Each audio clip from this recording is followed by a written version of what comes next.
You are listening to Esoteric Discussions with Valentine St. Aubin on Peterborough FM, www.peterborough.fm. I'll take your brain to another dimension.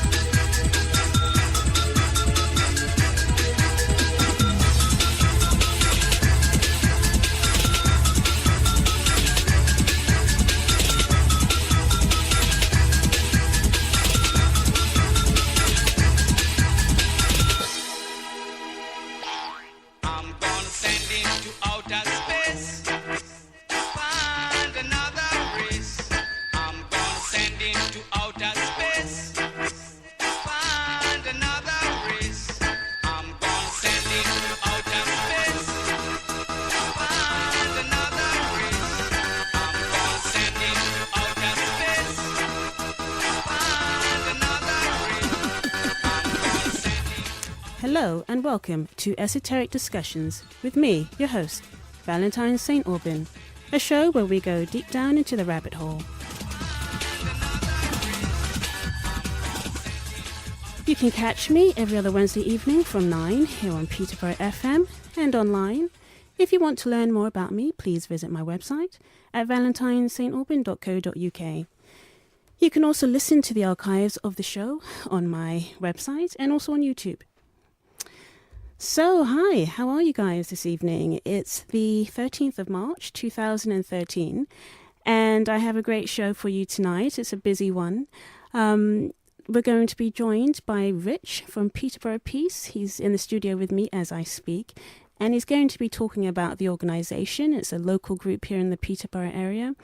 And then later in the show, I'm going to be joined by author and musician Martin Axe, and we're going to be having a very philosophical discussion tonight about life and also his book that he's co-written with a friend of his. And we're going to be going down into the rabbit hole regarding some of the science that it covers and also some of the concepts and themes. So it's going to be another interesting esoteric discussions for you this evening. But before I start, I just want to cover a few things. We've had a new moon this week. It was on Monday, and that was on the 11th of March 2013. And I don't know if you've heard, but we currently have a comet as well in the night sky. Comet Pan-STARRS. It's a very interesting name, isn't it? Pan-STARRS. And it is currently available for you to see. I was trying to have a look at it as I was driving in this evening, and I couldn't see it with the naked eye, but I believe if you get yourself a really good pair of binoculars, you will be able to catch a glimpse of it.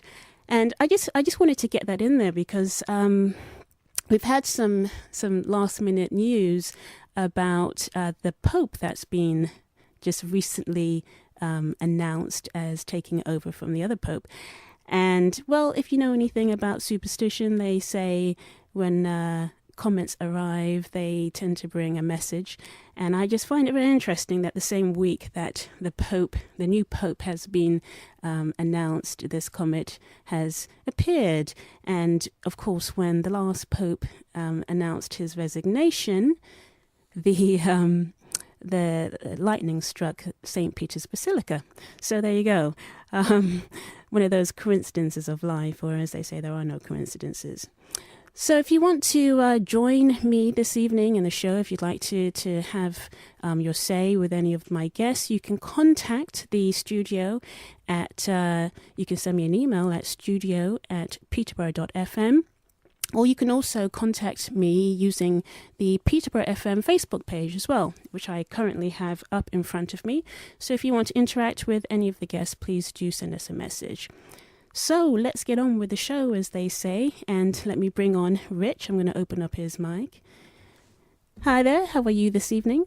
I'm okay, thank you. Good. Thanks for having me. Oh, well, I thank you for taking the time to come into the studio and join me this evening. It's not early. It's 9 o'clock, so it's one of those. It's an evening show. Let's put it that way. Yes. Let's talk about Peterborough Peace. You know what? I didn't even know that the organisation existed until a couple of weeks ago. And from what I understand, you guys have been around for quite a few years. So, I mean, tell me, how long has Peterborough Peace been around for, and exactly what does the organisation stand for? Okay, so I guess the first thing, if I can just frame my role within the group, and then I'll answer your question specifically. I'm just one of the organisers, and that's a loose term for anybody who's interested can become involved and help to organise the events that Peterborough Peace campaign run. So I'm not an elected spokesperson or anything like that. I'm just one of the members, and I joined about 2 years ago. So Peterborough Peace campaign started in October 2001 when the invasion of Afghanistan began. So it's well over 10 years old. And I think at that time they used to hold vigils in the Cathedral Square, and they attracted people from a whole number of backgrounds within Peterborough, so all different suburbs, communities, ethnic groups. And that coalesced into what became the Peterborough Peace campaign. They were well placed at that time because then the invasion of Iraq happened in the wake of the invasion of Afghanistan, and they were well placed to protest against that. And in fact, in 2003, over 2,000 people took to the streets of Peterborough in what is the largest ever peace demonstration, according to record, in the city. So that's when they started. That was the history. It's a group that doesn't distinguish between people of any religious, ethnic, cultural or political backgrounds. It's open to anybody to join. And I think that's really important, that it is an all-encompassing group.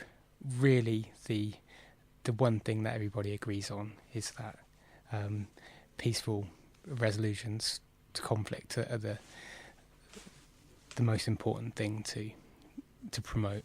Absolutely, thank you. Yes, thank you for coming in this evening, Rich. And we do understand that you're just a regular person like anyone else who has an interest, and you've just followed a passion. And Yes. Obviously, the organisation is a voluntary type group, so everyone sort of chips in, don't they? They do. To do what they need to do to help get the message out there. So yes, I mean, we can't put all the responsibility of being spokesman on your shoulders, but you're the voice for us tonight. I am, yes. So in terms of other people out there, I mean, how can one join your organisation? Do you guys have meetings regularly, or is it something that just happens organically in a sense? How can people get involved if they want to join your association as well? Okay, so I think there's a number of ways people can get involved. I guess the best way would be to find the Peterborough Peace campaign website, and to my shame, I don't know the URL off the top of my head. I think because I came across it. It was it's literally something like peterboroughpeace.co.uk. I think Fantastic. I think it is something like that. It's really simple, but if anyone wanted to just do a internet search, if you do Peterborough Peace, it does come up. Yes. And it is easy to find. So just anyone who wants to try that out, please do. And on there we publicise all of our next meeting dates. So we generally have about one planning meeting a month. And also, so you could, if you wanted to, just come along to one of our meetings. So you'll see on the website when it is and where it is, and you'd be welcome and with open arms if you did come along. Another way would be that I'm sure there'll be a contact email address on the website too, and you could email that email and say that you're interested in joining, and someone will get back to you. I don't mind giving my email address on air now, if that's okay. And okay, yeah, please do. so my email address is rich_hill, that's RICH_HILL 44@yahoo.com. And if anyone listening would like to email me with an interest, I can take that forward for them. We also will be doing events in town, which we publicise. So we try and promote them in the Evening Telegraph. We put posters up in places like the library, and we hand out flyers on the street. And this year we're planning to have some stalls in the town centre as well, and attend other events. Like we attended a couple of events last year in Peterborough. One was the raising awareness at the Green Backyard, so we had a stall there, and we also had a stall at Sound Central in the town park. So any of these events, if you see the Peterborough Peace Campaign stall, come along, start chatting to someone, and if you're interested in joining, again, you can make inquiries about that at that time. Yes, that's excellent. And I mean, have you, in your time with the group, have you noticed the numbers growing? Do you think people are sort of becoming more interested in taking up grassroots type campaigning and trying to be a part of things, or would you say that there's still a general apathy out there and people aren't really getting involved? I would say there's definitely the green shoots of people becoming more interested in and slightly active in their local communities. The Peterborough Peace Campaign after the invasion of Iraq. So I met Shelley for the benefit of the audience at an event that the Peterborough Peace Campaign put on a couple of weeks ago, which was we had an author visit the city who was promoting his book, which was kind of a reflection on the march that took place 10 years ago in London, which is the biggest demonstration this country's ever witnessed against the invasion of Iraq. Now that march wasn't able to prevent the country going to war. So many people at that time felt quite despondent and disappointed that it didn't have the effect that they hoped for. And I think in the aftermath of the invasion of Iraq going forward, the Peterborough Peace Campaign also took a bit of a knock, and a bit of the maybe the enthusiasm is the right word went out of it. But about 2 years ago now, there's a man called Zia Hassan, and he's a family friend of mine, so I've known him most of my life because I've been friends, grew up with his sons, and he wanted to get the Peterborough Peace Campaign back together, so he contacted the main organisers of the group, and he also invited some new people that he thought might be interested along, and asked them what might be done, and that really kick-started the group going again.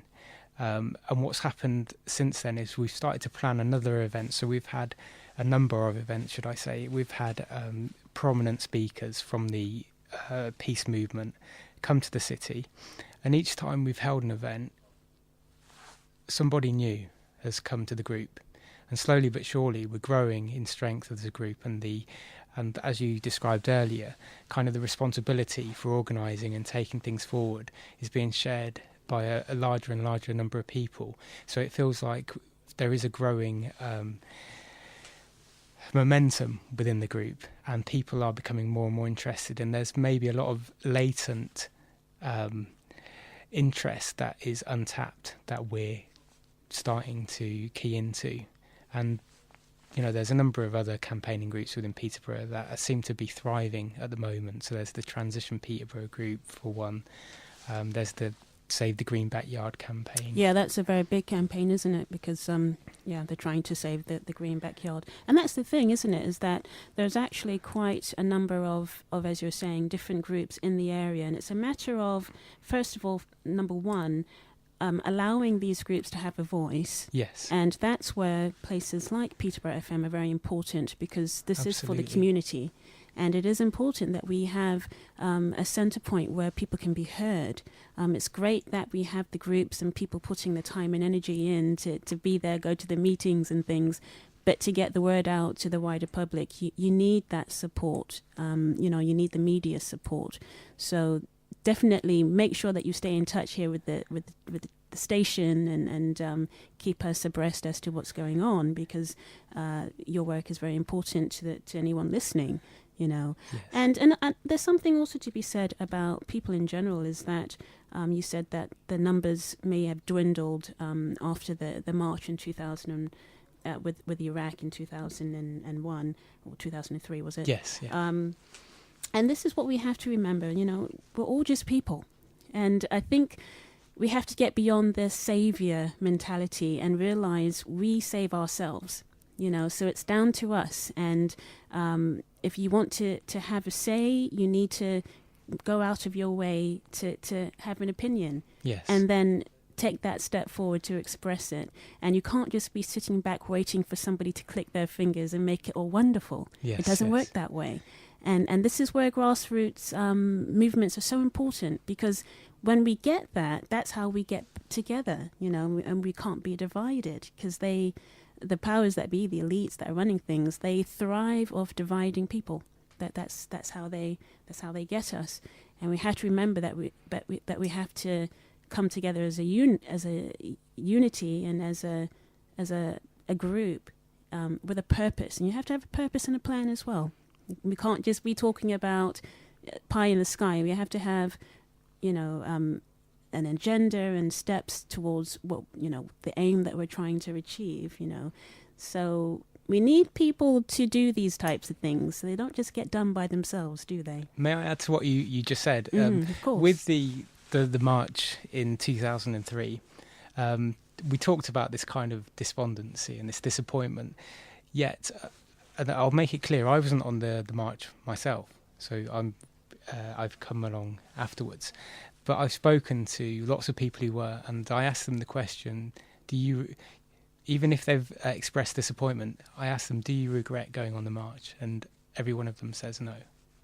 And that's the bottom line, is that we have to remember that we have to do these things, and you can't expect results just overnight. You know, it's a long process trying to change the world, because there's a lot to change, isn't there? So, you know, so it's a long process, and we have to be realistic with the outcomes. But you have to have a starting point, don't you? And that's where your group, Peterborough Peace, is very useful. And I want to thank you for coming in this evening, Rich, and sharing what you've shared with us. And as we said, you can check out further information about the organisation by just doing an internet search, Peterborough Peace, and that will bring their website up. So we're going to take a break, and I'm going to play a song. This is a song by Martin Axe, and it's sort of an intro into what we're going to be discussing this evening. And Martin is going to be with me in the studio. So sit back and relax, and we'll be back after this break.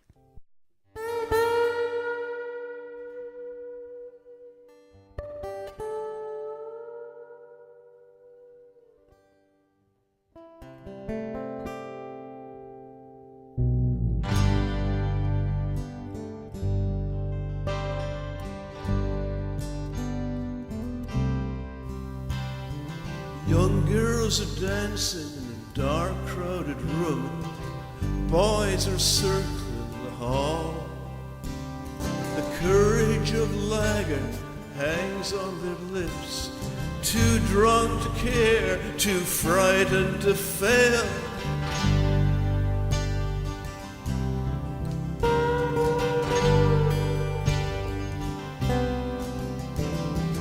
Meet me in the street by the old abbey wall, where the cobbles are green with moss. Kiss me on the mouth, open your heart, let me feel your body under your dress. Oh, where are you now with your long golden hair and the promise of what's yet to be? Did you marry the one who seemed right at the time? Did you live through the same times as me?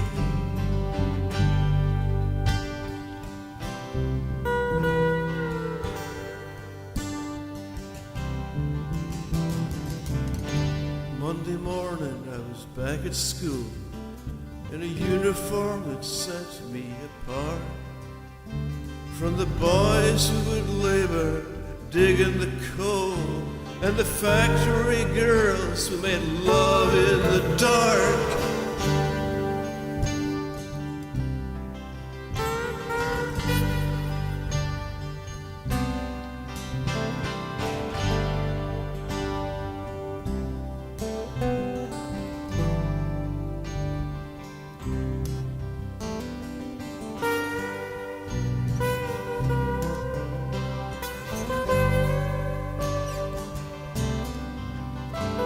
Did your life make a difference? Did you make the world a better place to be? Did you pay off your debts? Did you finally retire? Did you live through the same times as me?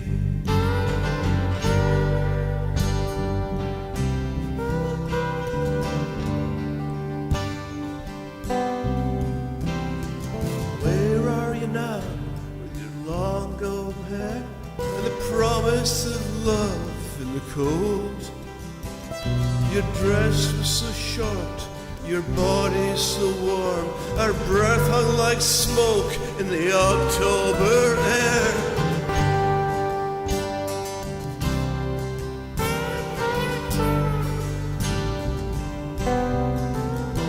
Did you marry someone who seemed right at the time? Did he try to be the best he could be? Did they lie? Did they cheat till you're both old and sick? Did you live through the same times as me? Oh, where are you now with your long golden hair and the promise of what's yet to be?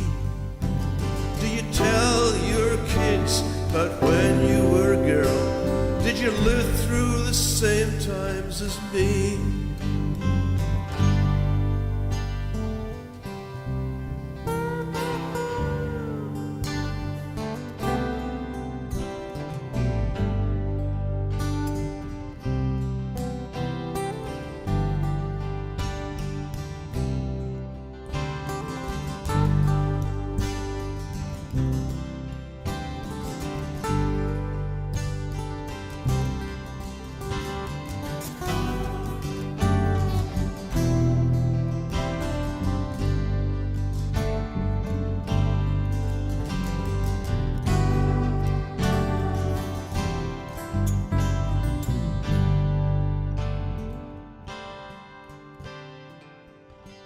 Alright, so that was Where Are You Now?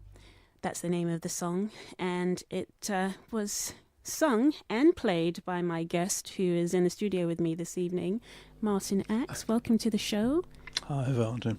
Thank you for joining me. Just so you guys know, Martin is a musician and he's also an author, and he has co-authored a book by the name of Something Spooky at a Distance. And it's an autobiographical novel where an artist and a scientist look back at their shared history and realize they have to find a third person they have not seen for 40 years. Now, that's a very general description of what the book is about. But, of course, as books go, there's always a bigger story to be told. And you'll have to read it. Yeah. Yes, and I do have to read it, and I will. And they have to read it as well, all these people who are listening. And I want to just start off by just directing the audience tonight to your website, because it's a very nice website and it's completely interactive. And I think it's very important that people take time, if they can, while they're listening to this interview, to have a look through the material, because it does give a good background. It sounds complicated in a big word, but it's very easy to remember, isn't it, actually? Yeah. So the name of the website is somethingspookyatadistance.com. And if you type that in, it will bring up the website, and what you'll have in front of you is something very nice and interactive. Now, I wanted to just ask you, Martin, in terms of the concept of the website, because we have this book and then we have music that goes with it. So it's like a mini stage production all in one but ready for a reading purpose, isn't it? Looks like a sort of multimedia project, really, doesn't it? Yes. It Well, is. actually, what I decided, or my colleague and I decided to do was change the landscape of what a book was. You know, with the advent of e-readers, and I have to say that since last Christmas, you know, everybody's got some kind of device now that they can read e-books on. It all changed about 2.5 months ago, didn't it? It did, yes, with all the tablets and things. Yeah. We decided we'd push the envelope with a book, but we wouldn't push it to the point where it wasn't a book any longer. Because I mean, some people have been trying sort of multimedia things which might take the place of books, and we were determined that what we would produce was a book. This is for readers, you know. So we produce something which has text in it. It's also got lots of pictures, and colour pictures if you've got a colour device, and they're black and white pictures if you've got a black and white device. And we also hit on the idea that the songs were integral because one of the main characters in the book is someone called Martin Axe. More about why I'm called Martin Axe later, I think. Yeah. And Martin's a musician, and Martin rather told the story of his life through songs. And back in the day, back in say 1970, we could have produced this book as a big glossy book full of colour pictures and perhaps an accompanying double album. It would have cost a fortune. But we rather like the idea of the album and the book. And now it's doable. It didn't cost us that much to make it, and you know, I think if you had to buy that, you know, as a glossy book with a double album, I don't know what would that cost. I think we're talking 30 quid probably. I would guess it's because of the coloured images. Yeah. And now because you view the thing on the tablet and you can listen to all the music. Actually, there's a way of listening to it completely free, as you discovered. But even if you bought the music to take away with you, it only costs you a £5. And the book itself, the price varies depending on the dollar exchange rate. But I think it's about £1.90p at the moment, which sounds embarrassingly low, but that's just the way things are now, you know. I think it's a very good use of the current technology. And, you know, I've kind of, as a writer myself, I've kind of gone forward with this tablet thing. I mean, I have one sitting in front of me, you know, kicking and screaming, but I'm not sure if I like books on a tablet. I prefer a book in my hand, but then I come across something that, like what you're doing, and it makes perfect sense to deliver it in that kind of medium. Well, I suppose we started with this. We had this sort of notion that what we would create would be the book that was built for the Kindle. Yeah. In fact, we started writing it when the only thing that was available was a black and white Kindle. I mean, the colour Kindle Fire came along while we were writing, and indeed the iPad came of age at the same time. But I mean, I love my Kindle. I mean, I gave my wife a Kindle for her Christmas, and she loves it as well. Now she reckoned she'd hate it because she likes books. I mean, we've both got English degrees, you know. I mean, and we both used to teach English. I mean, are we bookish? Yes, but we love Kindles, and you know, we read so much, and so I think a lot of the expense of getting your hands on a book, or you know, particularly a fancy colour book like ours, a lot of the expense is handled by the device now, isn't it? It is. Yeah. You know, the fact that you are displaying a colour image. I mean, you've already paid for the device that displays the colour images, so all you've got to buy from me is the code. Yeah. So it can completely inverts the process. Yeah, and well, you know, I think it's very avant-garde what you have in front of you, and I wanted now to quickly. Oh, it's not. Oh, it is, yes. And I wanted to quickly move on to the title of the book, because there's a very interesting link here, and I actually when I started to put all the pieces together, I thought, oh yes, this is good, because. Do you speak German, Valentine? Can you pronounce? No. You can't pronounce German. 9. Oh, okay, it's a pity. I don't know German either, which is a pity. But please first of all, say the name of the book in German for us. Oh, I can't. I'm terrible. Oh, well, you might have a better chance. It looks like Spookschaft Verwerkung, which actually sounds rather quite rude actually to me. But I won't say it like that again.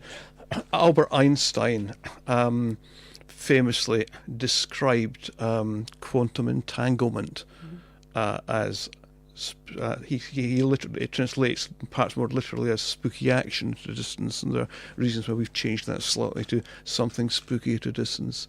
Do you want to explain quantum entanglement? I do want you to explain quantum entanglement, and maybe just before you go into that, Be very brief, because I'm not the scientist in the partnership. Well, you know, I'm not a scientist either. I mean, I have you know, layman type interest in quantum mechanics, quantum physics. There's a lot that I don't know, but there's a bit that I kind of know. One of the things I do know is that Einstein had a really hard time with quantum physics and some of the new discoveries that were coming up during his time. And, you know, his basic idea was that God does not play dice, you know, and he really, he really had a difficult time trying to understand the randomness or uncertainty, that type of issue with it. Well, actually, what bothered him was his conviction that the speed of light was a constant, was an absolute. He couldn't shift from that, and what we're calling spooky action at a distance flies in the face of that. So Einstein looked at this phenomenon and said, well, it seems to be happening, but it doesn't make sense. It's an inconvenient truth. And the truth, and this is a truth, by the way, folks, I mean, this is not some kind of weird voodoo. This is present-day accepted science. Not the science you're probably taught at school, but things have actually moved on. Oh, they don't teach you that at school. what quantum mechanics? No, well, they should do, and they're going to have to pretty soon. Well, they need to. But it's the new orthodoxy, yes, really. Yes. Everything's turning quantum these days, yes. Well, what it says is that if two subatomic particles, two tiny little bits of something, interact with each other and become, you know, like a team, like a pair, if they're ever separated by any amount of space or indeed any amount of time, they'll continue to behave as if they're a pair, like a pair of conjoined twins. So if one starts spinning counterclockwise, the other one at the other side of the galaxy will do the same thing at the same moment. They are entangled, and they will continue to be entangled until what scientists jokingly call quantum divorce takes place. Yeah, they will continue like that.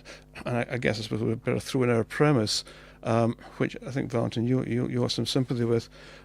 We are positing the idea if things can become entangled so that they will always behave synchronously with each other, and identical twins have often talked like that. You know, we've often one twin is doing something in Australia, the other one feels the same somewhere in the north of Scotland. Perhaps things also refer to things in the macro world as well as the micro world. What about two human beings who become emotionally entangled? I mean, when I was sort of thinking of the romantic domain, what happens if you become absolutely entangled? Well, this is where we get the notion of soulmates, for example. Exactly. Twin flames, which are very big at the moment as well. I would assume that twin flame theory would really vibe with what you're talking about there, with that quantum entanglement. And there is. You can't really release from that kind of connection until it's run its course. And the whole notion of extending a thought from what I described scientifically as that the micro world into the macro world is another way of saying as above, so below, which all alchemists and astrologers will relate to. But this. It's just another version of the same truth. I mean, a scientist or a sociologist even would just describe that as historicism. I mean, it's the basis of geology and Darwinism. Processes which have been extant in the past continue now. Yeah. So there's nothing kind of terribly left field about that. Yeah. And how does that then relate to the storyline? So let's go backwards here in time. So, I mean, when we read the synopsis of the story, we find out that the storyline came about by your friend, Fraser. Finding you. Yeah. Fraser Davis. That's not his real name either, and you have to read the book to know. Well, it's actually important now because he was forced to call himself Fraser, as I had no choice but to call myself Martin. And explain that a bit more, if you can. Fraser is disabled, as am I. number of years ago, he spent a couple of years on morphine, not for fun, but because he developed rheumatoid arthritis in a big way. He spent pretty much 2 years on a morphine trip, and as a result of that experience, he wrote a book. He published a hard copy science fiction novel, and the novel was an extension of experiences that he had a long time ago, which also involved me. Anyway, the long and short of it is I turned out to be a character in the book. Mm-hmm. Yeah. As these things work, yes. Yes, yeah, and for this all came out, the character was already called Martin, so that book, the book that my friend Fraser wrote, actually has become like a book within a book, and there's a chunk of that inside Something Spooky at a Distance, nested like a Russian nesting doll. So if you like, the characters in the book within the book are the authors of the book outside the book, and if you understand that, you're doing pretty well.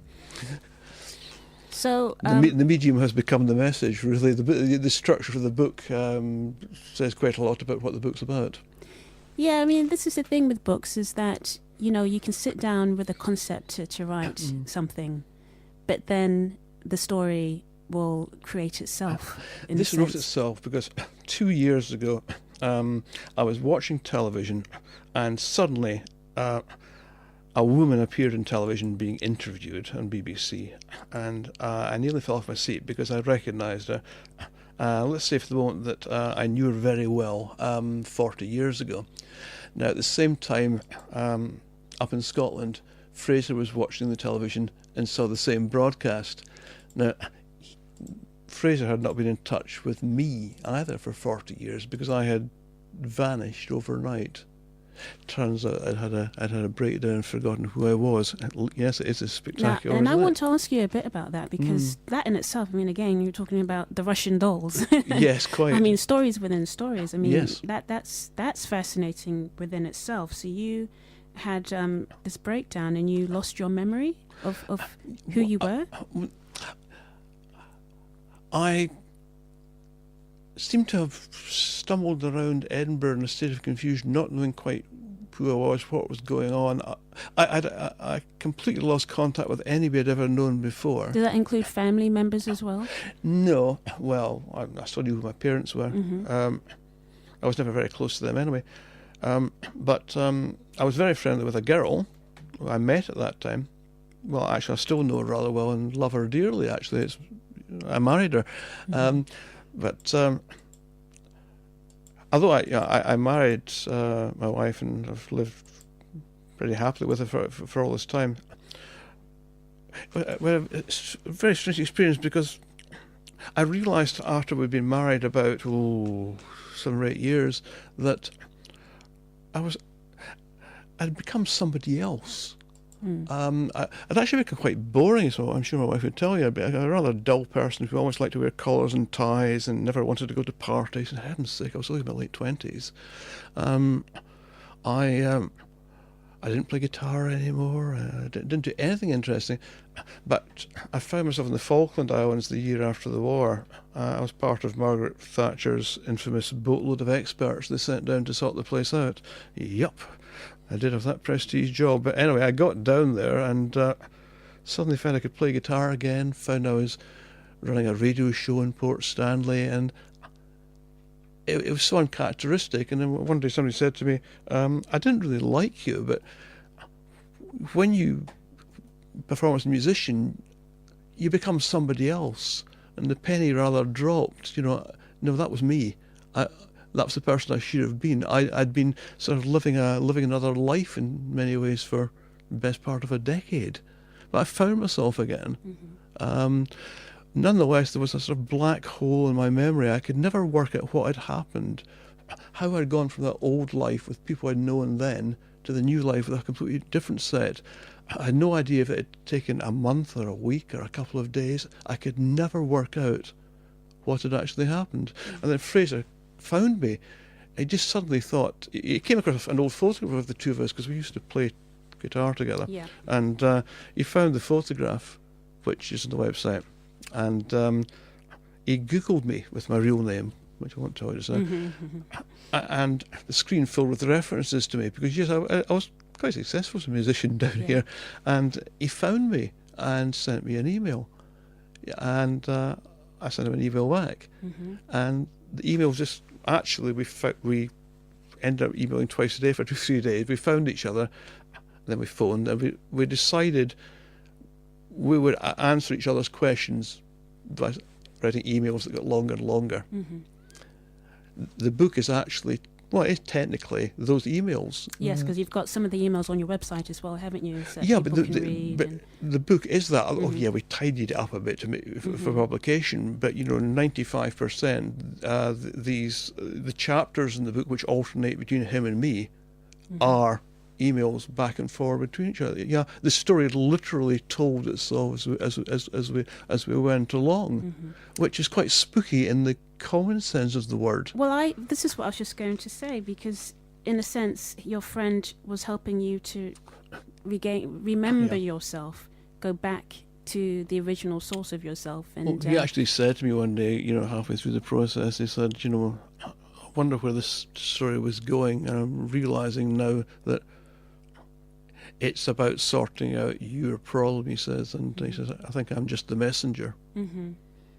I think it's absolutely fascinating. Kind of angel. Yeah, I'm just fascinated by the story of, you sort of forgetting who you are, then 40 years goes by and this person contacts you, and then you start to get back in touch with the old you.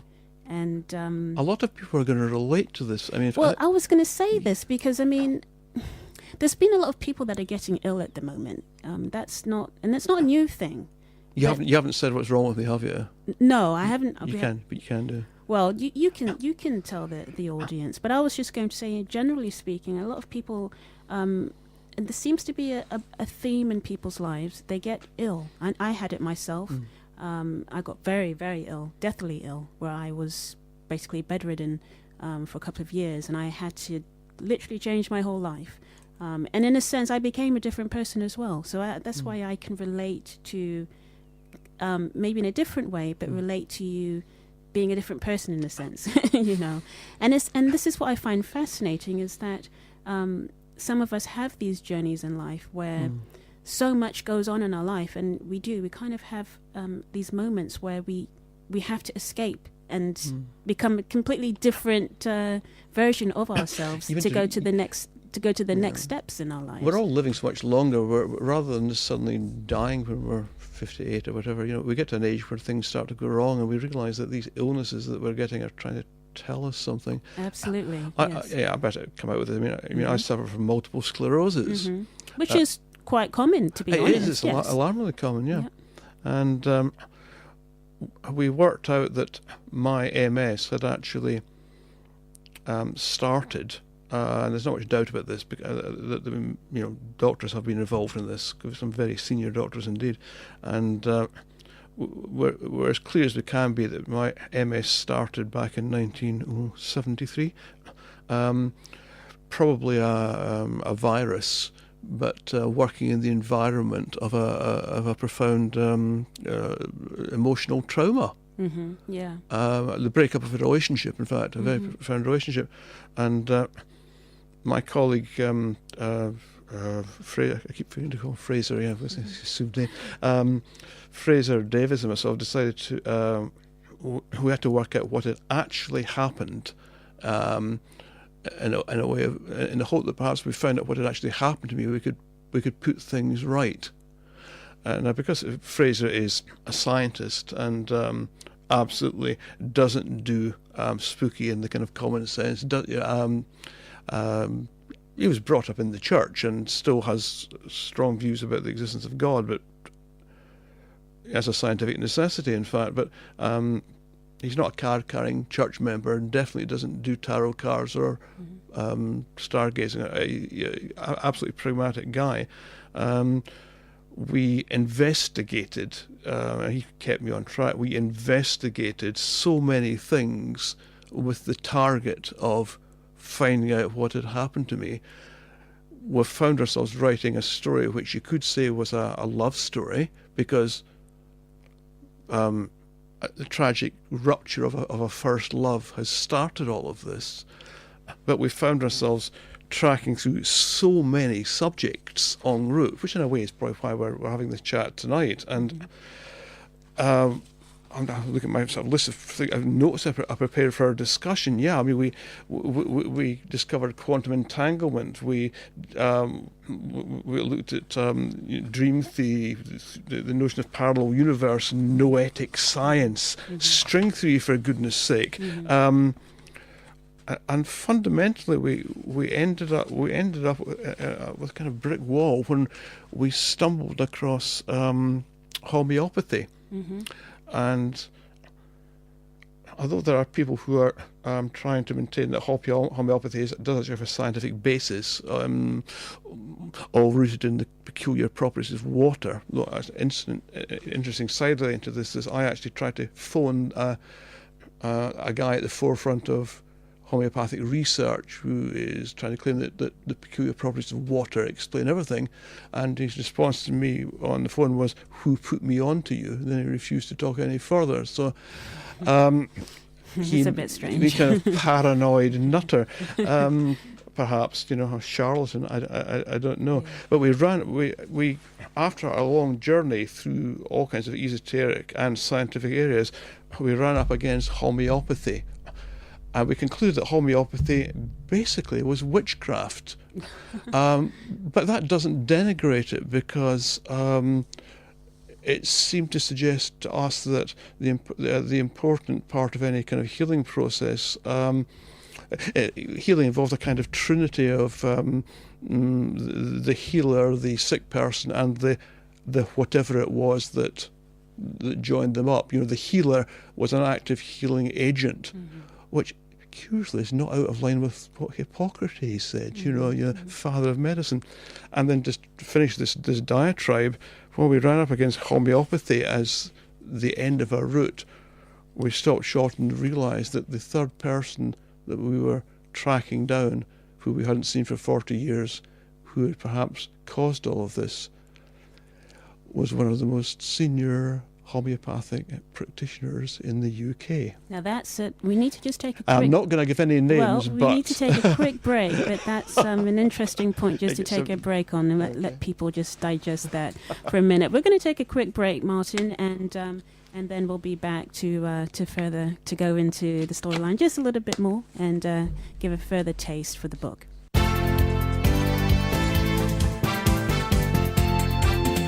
You're listening to Peterborough FM on 87.7 and online at www.peterborough.fm. One station, many communities. So, welcome back to the show with me, your host. I am Valentine St. Aubin, and you are listening to Esoteric Discussions. I'm here every other Wednesday evening from 9 o'clock p.m. And my guest this evening is Martin Axe, who is, as you can hear if you've been listening to the interview, is a very fascinating individual who has a lot to share, and we're not going to be able to go through all of it tonight.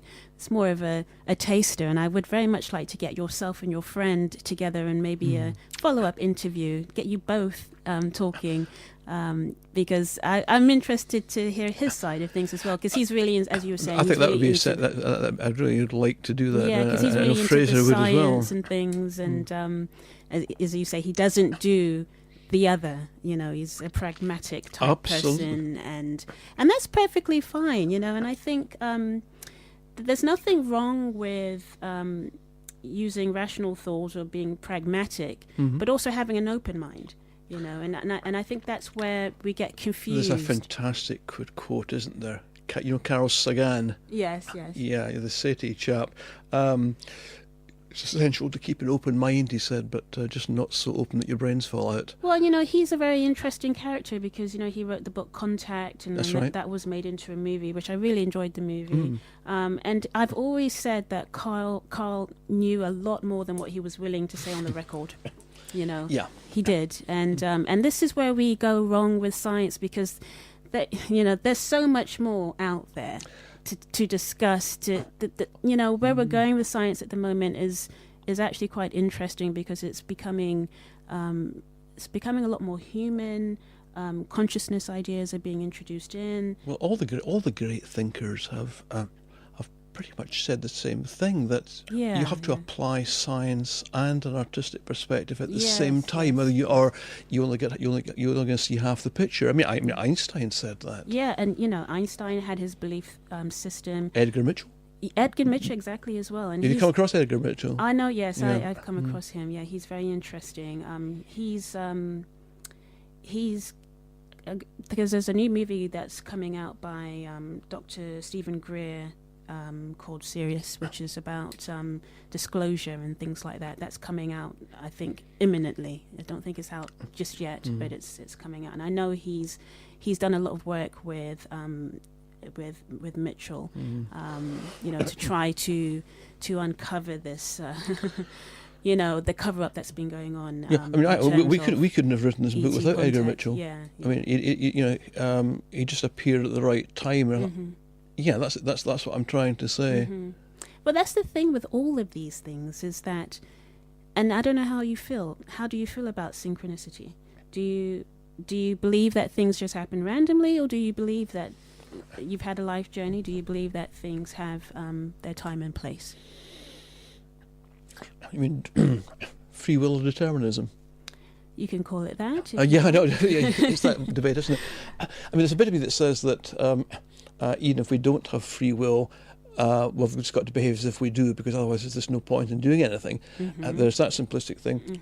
But interestingly enough, old-style Newtonian physics does actually suggest that everything is preordained and decided, as it happens. If you could measure the size and the motion of every particle in space, you could be able to extrapolate that and know exactly what was going to happen next. Yeah.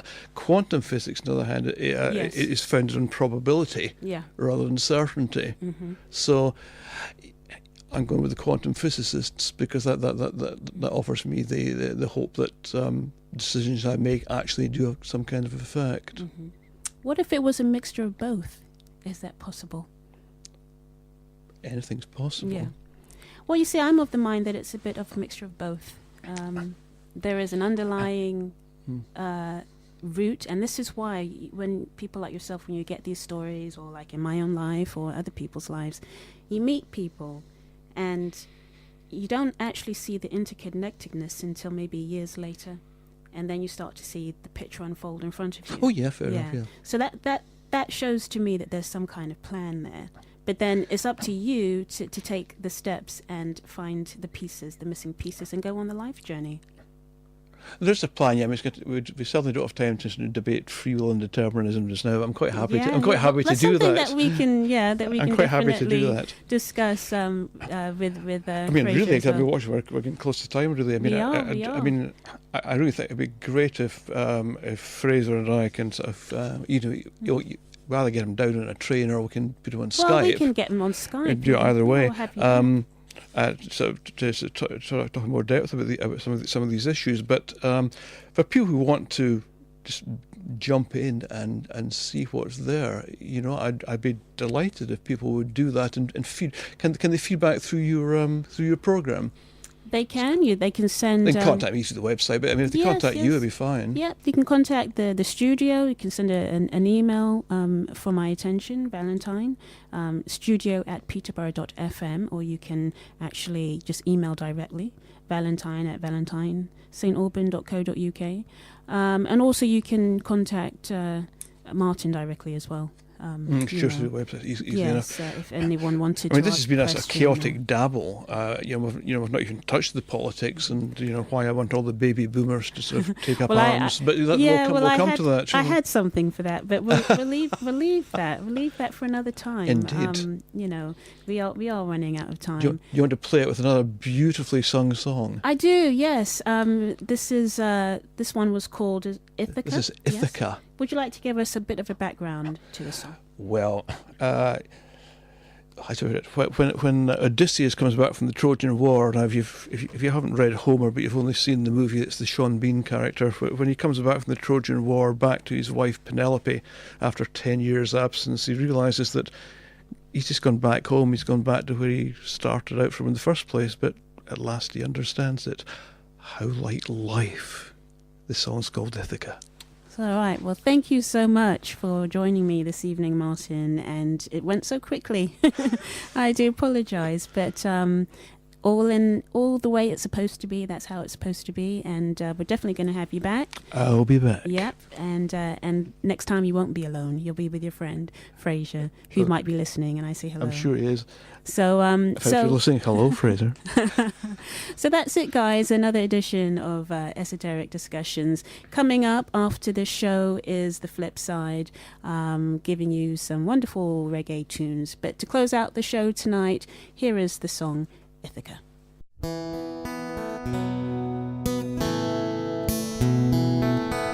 have not stopped since the day I left to prove myself along the way.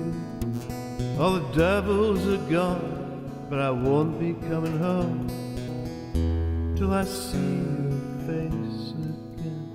And I don't give a damn about the lady or the whore.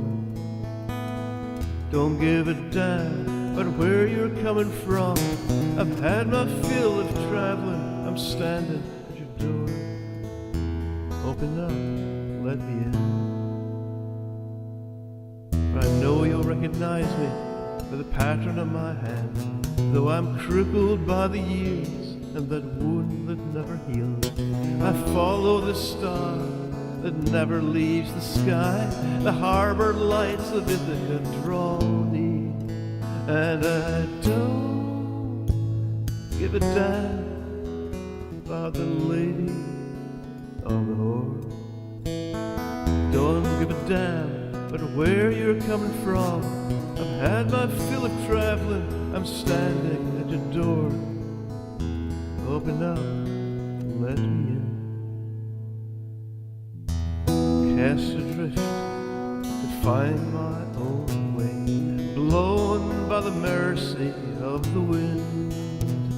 I've lived my time on an island in my mind, where the sirens sing out across the bay.